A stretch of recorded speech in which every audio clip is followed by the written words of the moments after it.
We made a 5x5 film that involved a practical effect, and I'm going to show you how we did it. If you're wondering what a 5x5 film is, it's a short film that consists of 5 shots, each lasting 5 seconds. I'd seen a bunch of these online that inspired me to go out and create our own. Just do it! Yes, you can! So we made It Found Me, and if you haven't seen it, I'll play it for you right now. Jess, you need to hide somewhere. If it spots you, you have to keep absolutely still. Jess, can you hear me? Do not let it find you.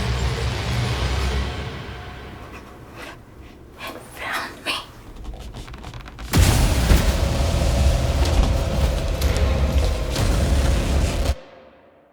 Now, I'm really happy with how this turned out, but to get that final shot, it took a lot of preparation. The design of the creature took inspiration from the character of No Face, from the Studio Ghibli film Spirited Away. For this short, I decided a practical effect was the best way to go. So, we built a puppet.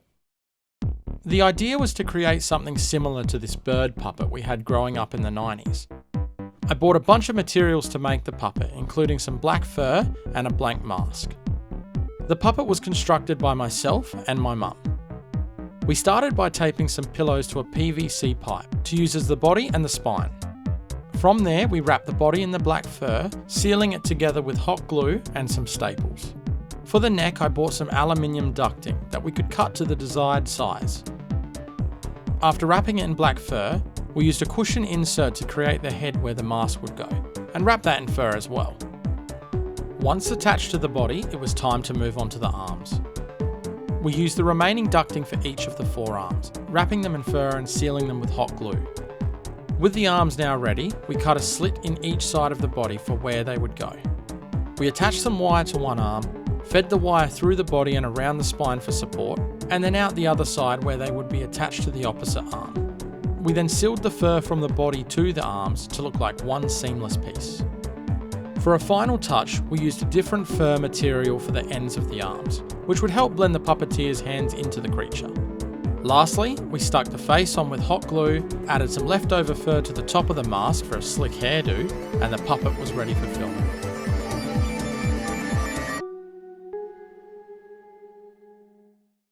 The film was shot in a building at a decommissioned quarantine station.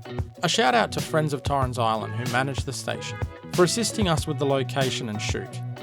I wanted a place that felt isolated and cornered, and this building worked perfectly. On the back of the window in the building, we added some curtain rods to create some bars that further trapped the character. Jess was played by our friend Katerina, who absolutely nailed the part in the limited screen time she was given, and perfectly expressed the fear in the character we were going for. The crew was kept small due to the nature of the film and the tight filming space, which did get a little hot. No, not that sort of hot. Temperature hot. Despite being inside, we were shooting in a building with no power and Australian summer heat, but thankfully we made it through. On the set we had Markus as DOP, Paul as first AC, Brittney as clapper loader, Brendan as sound recordist, and Cheryl as production assistant. Once we had taken the first 4, it was time to set up for the final shot, and the creature reveal.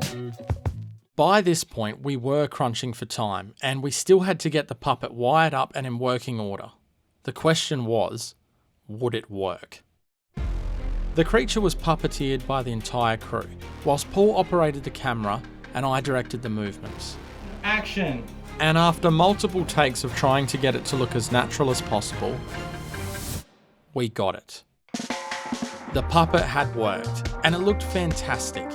We then finished the day by grabbing a clean plate of the shot and wrap filming.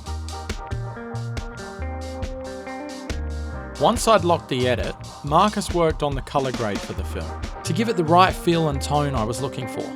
As Markus was working on the colour grade, I worked on the visual effects for the creature shot, removing the wires, parts of the puppeteers that had sneaked into frame, and other little cleanup, such as erasing Paul and I from the window reflection.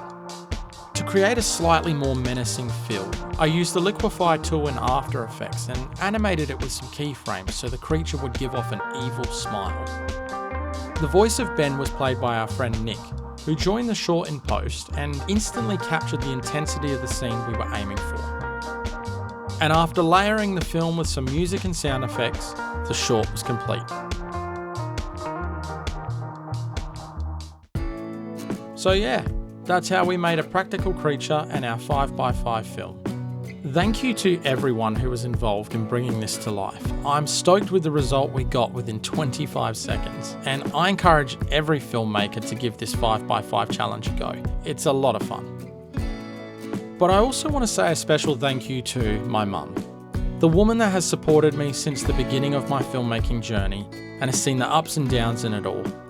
Without her input in this project and the many others before it, the results would not have been what they were. So thanks, Mum. Here's to you.